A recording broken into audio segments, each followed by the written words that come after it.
Hello hi மக்களே. இன்றைக்கி நான் வந்து பாதுஷா சேம் நம்ம பேக்கரியில் எப்படி சுடுறாங்களோ அதே மாதிரியே நம்ம வந்து இன்றைக்கி நம்ம சுட்டெடுக்க போகிறோம் பாதுஷாங்க. அதுக்கு தேவையான பொருட்களை பார்க்கலாம். முதல்ல வந்து மைதா மாவு ஒரு கப்பு மாவு எடுத்துருக்கிறேன். அதில் வந்து நான் வந்து அப்ப சோடா போட்டிருக்கிறேன். குக்கிங் சோடாவும் கொஞ்சமாக ஒரு குக்கிங் சோடாவும் உப்பு கொஞ்சம் போட்டு எல்லாத்தையும் சளிச்சு எடுத்துக்கொள்ளுவோம். இதெல்லாம் நல்லா சளிச்சு எடுத்துக்கொள்ளணுங்க. கப்பி இல்லாமல் அதில் வந்து இந்த கட்டி எதுவும் இல்லாமல் அப்படி நல்லா சளிச்சு எடுத்துக்கொள்ளுவோம். இதெல்லாம் நல்லபடியாக சளிச்சு எடுத்ததுக்கு அப்புறமா இப்போ நம்ம வந்து இதை மாவை வந்து சும்மா நடுவில் அப்படியே குழி மாதிரி அப்படியே தோண்டிட்டு அதில் வந்து இப்போ நெய் சேர்க்கணும். எண்ணெயும் போட்டுக்கலாம், இல்லைன்னு சொன்னால் நெய் இருந்தால் நெய் போட்டுக்கலாம். நாம் நெய் போட்டு அதெல்லாம் வந்து நல்லா மாவோடு அப்படி சேர்த்து பிசையணும். இதை நல்லபடியாக மாவு வந்து நல்ல நெய்யெல்லாம் நல்லா சேர்ந்து கலந்துடணும். மாவு எல்லாத்தையும் நெய்யோடு போட்டு பிசைச்சு கொள்ளணும்.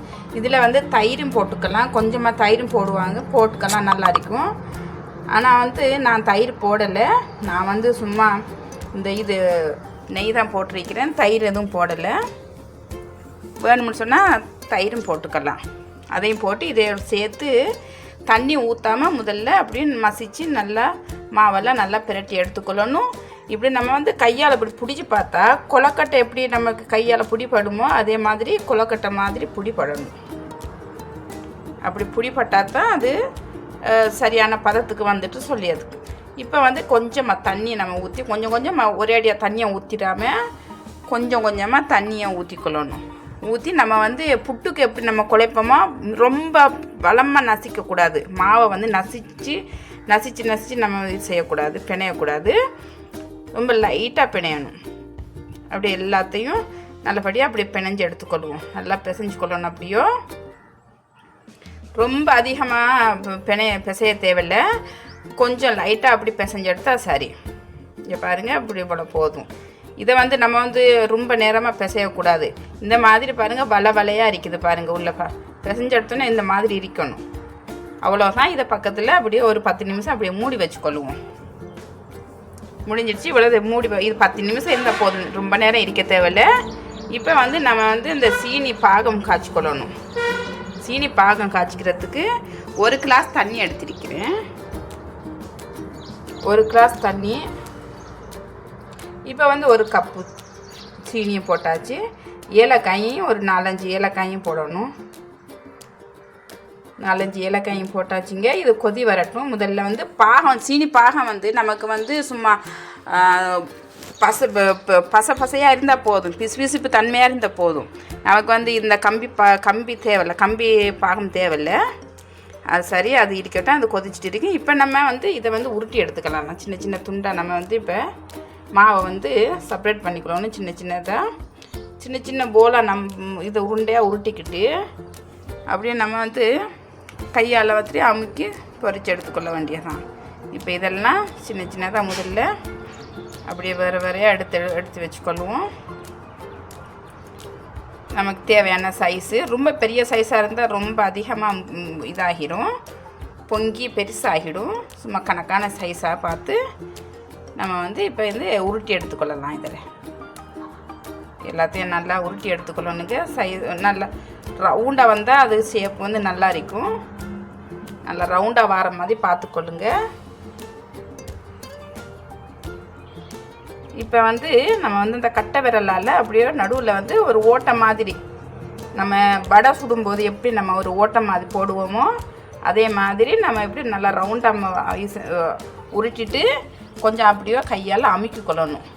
கொஞ்சம் அமுக்கினா அப்படி தட்டை மாதிரி ஆகினா அதுக்கப்புறமா நம்ம வந்து ரவுண்டாக ஓட்டை போட்டுக்கலாம். பாருங்க, அவ்வளோதாங்க. இப்படி இந்த மாதிரி கட்டை விரலாம் நம்ம வந்து அமுக்கிட்டு அதுக்கு நல்ல அழகான ஒரு ஷேப் பண்ணி கொடுக்கணும். அப்படியே எல்லாத்தையும் அப்படியே செஞ்சு எடுத்துக்கொள்வோம். வீடியோ பார்க்குறவங்க லைக் சப்ஸ்கிரைப் செஞ்சு கொள்ளுங்க. லைக் சப்ஸ்கிரைப் கண்டிப்பாக செஞ்சு கொள்ளுங்க. வீடியோ பார்க்குறவங்க லைக் சப்ஸ்கிரைப் செய்யாமே போயிடுறாங்க. லைக் சப்ஸ்கிரைப் செஞ்சு, இது என்னுடைய வேண்டுகோள், தாழ்மையுடன் கேட்டுக்கொள்ளுங்க. சப்ஸ்கிரைப் செஞ்சு கொள்ளுங்க. அப்படி தான் எல்லாத்தையும் இதே மாதிரியே செஞ்சு எடுத்துக்கொள்ளுவோம். பாருங்கங்க, முடிஞ்சிடுச்சு. எல்லாத்தையும் எப்படியோ எடுத்தாச்சு. இப்போ வந்து எண்ணெயை வச்சுக்கலாம். பாப்போம், இது ஒரு வாட்டி இன்னும் கொஞ்சம் நேரம் வரணும், கொதிக்கட்டும். இன்னும் கொஞ்சம் நேரம் பசை அப்படி கையால் வந்து பசை மாதிரி அப்படி ஒட்டினா போதும். இன்னும் கொஞ்ச நேரம் கொதிக்கட்டும். சீனி பாகம், இந்த பாகம் கொதிக்கட்டும் கொஞ்சம் நேரம். போதுங்க. இங்கே பாருங்கள், கொஞ்சம் பசையாக இருக்குது. கையும் அப்படியே போட்டால் அப்படியே ஒட்டுற மாதிரி இருந்தால் போதும். இப்போ நம்ம இதை பொரிக்கிறதுக்கு எண்ணெயை வச்சுக்கலாம். சட்டி சூடாகிடுச்சு.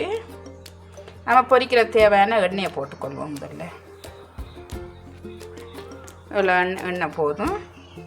நமக்கு தேவையான டீ ஃப்ரை தானே, அதுக்கு தகுந்த மாதிரி நம்ம எண்ணெயை ஊற்றிக்கொள்ளணும். எண்ணெயை ஊற்றிக்கலாம். சூடாகட்டுங்க, ரொம்ப சூடாகக்கூடாது.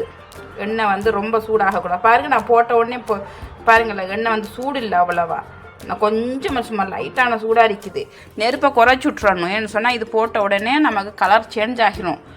அது உள்ளே வேவாது. அவிரத்துக்குள்ளே உள்ளே வந்து வெந்து வாரத்துக்குள்ளே நமக்கு கலர் வந்து கருப்பாகிடும். அந்த மாதிரி இருக்கக்கூடாது. கலர் சிகப்பாக இருந்தால் தான் அழகாக இருக்குன்னு பார்க்குறதுக்கும் சாப்பிட்றதுக்கும் நல்லா விரும்பி சாப்பிடுவோம். நல்லா ருசியாக இருக்குங்க. நம்ம மார்க்கெட்டில் போய் நம்ம வந்து இந்த பேக்கரியில் வாங்குறத விட நம்ம வீட்டில் அழகாக செஞ்சுக்கலாம். இது நல்லா வரும். இதுக்கு எதுவும் சும்மா சிம்பிளான ஒரு ரெசிபி தான்.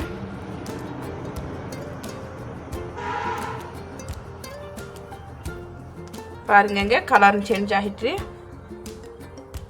இந்த மாதிரி கோல்டன் கலரில் இருந்தால் போதும். அடுத்த பக்கம் பிரட்டிக்கலாம்.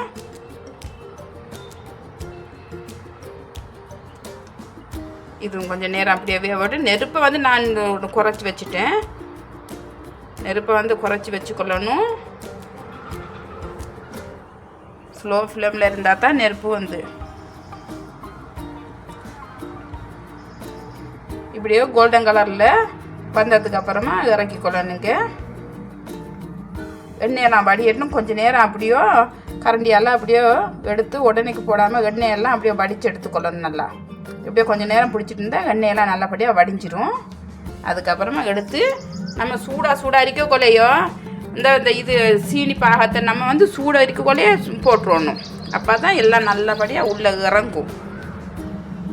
இங்கே பாருங்கள், நான் வந்து எல்லாத்தையும் ஒரு இதில் வச்சுட்டு பிளேட்டில் வச்சுட்டு இப்போ அது சூடாக இருக்கக்குள்ளேயே நான் வந்து இந்த சீனி பாகத்தை ஊற்றிடுவேன்.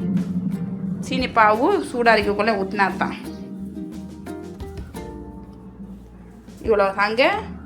ஒரு அரை மணி நேரம் அப்படியே ஊறட்டும். ஊறினதுக்கப்புறமா சீனி பாகத்தில் இருந்தால் எல்லாத்தையும் அப்படியே உறிஞ்சிடும், அதிகமாகிடும். நம்ம வந்து ஒரு அரை மணி நேரத்துக்கு ஊற வச்சுட்டு அதுக்கப்புறமா நம்ம வந்து எடுத்துக்கலாம். முடிஞ்சிடுச்சு. லைக் சப்ஸ்கிரைப் கண்டிப்பாக செஞ்சு கொள்ளுங்க.